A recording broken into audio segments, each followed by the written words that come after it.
Donc la première question, c'était de savoir nommer la plage observateur. Pour nommer donc feuille, plage ou expression nommée, définir, c'était prénom.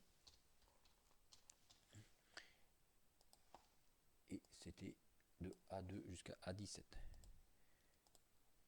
J'ai nommé ent pour les empreintes antérieures et j'ai nommé lieu pour les lieux. Donc deuxième question, la taille moyenne de l'empreinte antérieure. Donc c'est la fonction moyenne, insertion, fonction.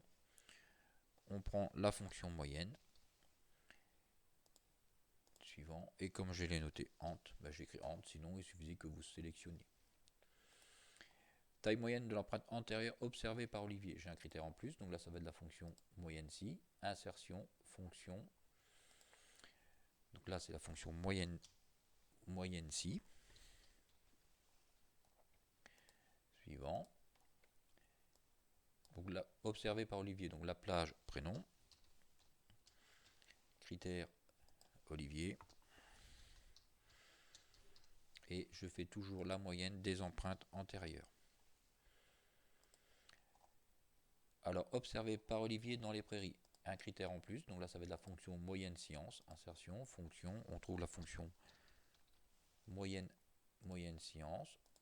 Suivant, plage moyenne, donc c'est là les moyennes des empreintes antérieures. Le prénom Olivier et le critère dans les prairies. Ça c'est mis dans quelque chose que j'appelais lieu.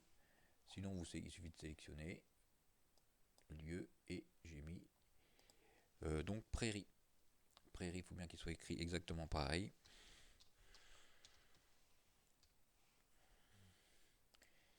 Donc voilà, autour des fonctions moyennes. Le nombre d'observations, donc observé par Olivier NBC, observé par Olivier dans les prairies NB Science, est strictement supérieur à 6, donc ça va être encore du NB Science. Donc là, le nombre d'observations observées par Olivier, c'est la fonction NBC, insertion, fonction NBC, suivant, plage, prénom, critère, Olivier.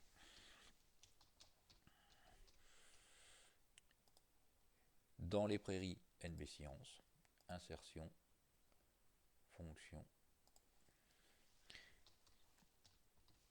NB Science, prénom, Olivier, observé dans les prairies, donc lieu, prairie.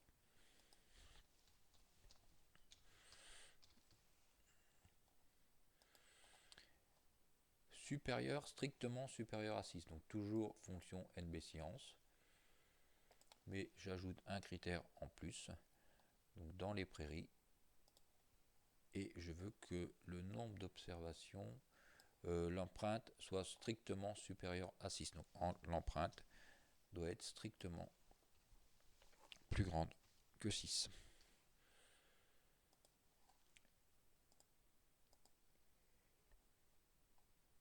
Donc c'est celle-là. Donc ça va être la question 7 et question 6.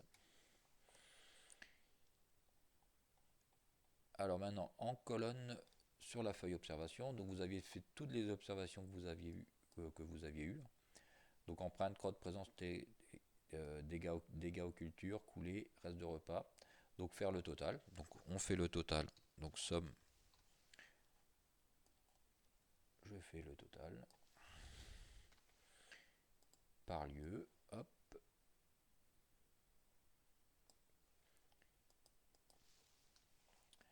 Donc déterminer le nombre total d'indices. Donc ça, voilà. Déterminer le nombre de lieux. Le nombre de lieux où vous n'avez trouvé aucun indice. Donc c'est-à-dire qu'ici, on va calculer tous ceux où on a eu 0. Donc comme c'est un nombre avec un critère, ça va toujours être la fonction NBC. Donc insertion, fonction, on prend la fonction NBC, suivant, la plage c'est celle-là, et en critère on va écrire 0. Donc on a donc eu 8 lieux. La présence du blaireau sera forte quand on aura plus que 3 3 indices, donc de 3 jusqu'à 7. Parmi les lieux, vous avez trouvé au moins un indice. Donc il faut qu'on cherche les lieux où on a trouvé au moins un indice. Donc les lieux où on a trouvé au moins un indice, ça va être les lieux où ici on va avoir au moins 1, donc supérieur à 1. Donc on peut utiliser la fonction NBC, donc insertion, fonction, NBC. Dans mon critère ici, je prends tous ceux où c'est supérieur ou égal à 1. Critère supérieur ou égal à 1. Donc là, j'ai déjà eu un indice. Donc j'en ai 42. Ce 42, on pouvait le retrouver en faisant 50, parce que j'ai 50 lieux moins 8. Parmi les lieux, vous avez trouvé un indice. Ça y est, j'ai au moins un indice. Déterminer les pourcentages de présence forte, c'est-à-dire où je vais avoir plus que 3, 4, où je vais avoir 3, 4, 5, 6 ou 7. Donc je cherche le nombre de lieux où je vais avoir 3 supérieur à 3. Donc NBC. Je prends ma plage supérieure ou égale à 3. J'ai donc 36 lieux, donc mon pourcentage, ça va être égal, ce nombre-là, divisé par 42. Donc j'ai 85% de lieux où j'ai une présence forte, parmi celles où j'ai un indice. Donc parmi les lieux où j'ai trouvé au moins un indice, donc divisé par ce nombre-là. Dans la colonne I, faire apparaître la petite flèche, donc je sélectionne ma colonne I, format, conditionnel, et jeu de couleurs, j'ai mes petits drapeaux. Alors, ça doit être strictement entre 3 et 4. Donc quand ça va être supérieur à 3, quand la valeur va être supérieure ou égale à 3, mon drapeau donc, va être jaune. De 3 jusqu'à 5. Donc après 5, de 3 à 4, c'est jaune. Après 5, ça va être vert. Et avant 3, ça va être rouge.